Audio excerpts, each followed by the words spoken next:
Rappel de l'épisode 5 sur les modules de feedback. Comme on le voit sur la gauche, le module feedback en mètres est relié à deux modules de détection de train qui vont alimenter et en même temps détecter la présence de train sur les cantons. Chaque canton est séparé par une éclisse isolante jaune sur mon schéma. Alors bien sûr, avec ce schéma-là, un module de feedback ne peut détecter que 4 cantons. Et donc on est tout de suite tenté de rajouter des modules de feedback pour avoir plus de cantons. Donc à ce moment-là, on commence à chaîner les modules de feedback en mètre esclave et on peut brancher ainsi jusqu'à 4 esclaves sur le même mètre.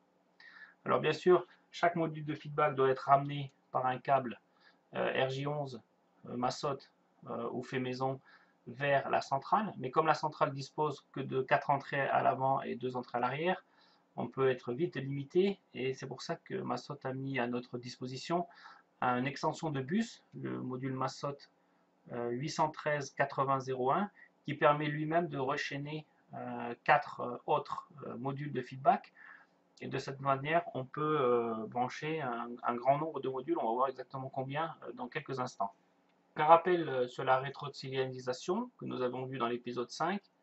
Alors la rétrosignalisation est composée de deux éléments. La première chose, les modules de détection de train, donc les modules Massot 817 0501.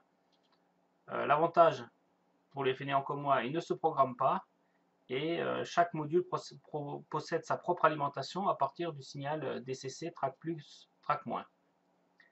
Alors ils sont enchaînés, ils sont branchés sur le module de feedback, donc le module 817 001. Et c'est lui qui est programmé et qui va posséder donc 4 adresses différentes. Alors à la liberté de l'utilisateur de les programmer comme il veut, pour un numéro entre 1 et 2048. Regardez l'épisode numéro 10 sur le choix des adresses digitales pour vous faire une idée de quel chiffre vous pouvez utiliser pour vos cantons. Ensuite, ce qui est très important, une adresse ID qui doit être unique pour chaque module maître. Alors ces modules ne sont pas nécessairement alimentés par le signal DCC, ils s'auto-alimentent en fait à l'aide du câble Massot RJ11. Cette alimentation n'est nécessaire que si vous utilisez une connexion sans fil, donc les petites cartes Massot 813 3701 qui vont remettre le signal vers l'antenne de réception et qui ramènera l'information à la centrale. C'est pratique si vous avez de longues distances et que vous avez des perturbations sur les lignes. Alors attention, ça sous-entend que nous avons deux types d'adresses, les cantons, donc définis comme dans l'épisode numéro 10, et le module de feedback. Et attention aux confusions. Alors je reviens sur le schéma de principe. J'ai gardé uniquement les modules de feedback pour plus de clarification. Donc on a un premier niveau qu'on va appeler le niveau mètre, qui se trouve à l'intérieur du rectangle rouge, pour lequel les modules de feedback sont soit directement reliés à la centrale Massot avec un câble Massot, soit reliés à la centrale à travers une extension de bus. Donc le petit module bleu qui se trouve sur la droite sur mon schéma. Ensuite, à partir du module de feedback, on peut brancher jusqu'à 4 esclaves, qu'on va appeler niveau 1 jusqu'au niveau 4, et qui vont permettre d'avoir plus de cantons. Alors de façon plus précise, comment se branche un module maître avec ces modules esclaves? Donc on voit que sur le schéma de la notice Massot, chaque module de feedback a 3 prises RJ11 à l'arrière. Alors celle de droite est uniquement utilisée par le maître et permet de le relier directement à la centrale Massot qu'on voit sur la droite de la notice. La fiche du milieu n'est pas utilisée et ensuite on chaîne les esclaves entre eux. Alors au niveau des adresses, uniquement le module maître, donc celui qui est à droite, doit avoir une adresse unique ID. Pour la norme Massot, c'est forcément un numéro compris entre 11 et 20. Ensuite, on peut chaîner donc un module maître avec ses 4 esclaves au maximum, on peut en mettre que 2 ou 3. Par contre, les modules esclaves n'ont pas besoin d'adresse ID et on verra que c'est une petite nuance au niveau de l'outil Massot Service Tool, au niveau de la programmation des cantons. Donc mes explications seront plus simples à partir de mon petit réseau de test qui possède deux modules de feedback. Donc ici on voit le module maître qui, sur la borne de droite, là où c'est indiqué maître, je ne sais pas si on voit bien sur la vidéo, est relié à la centrale Massot. Le plot du milieu est vide. Et le plot de gauche, également qui s'appelle esclave, est tout simplement relié à l'autre module esclave qui se trouve ici, là, ici, au moyen du plot du milieu. Donc ça veut dire que ce module-là est en esclave du module en haut, qui lui-même est relié à la centrale. Ce qui me permet, sur un petit tableau ici, d'avoir 2 fois 4 cantons, c'est-à-dire 8 cantons. Donc en reprenant le câblage que je viens de vous montrer, qu'est-ce que ça sous-entend si on rajoute les adresses ID des modules de feedback? Donc sur mon exemple, le module à gauche tout en haut au niveau maître va posséder l'ID 11. Les esclaves qui lui seront enchaînés n'auront pas d'ID. Il faut simplement les déclarer en mode esclave dans la programmation du module. Le deuxième module au centre, au niveau maître, dans le cadre rouge, aura l'ID 12.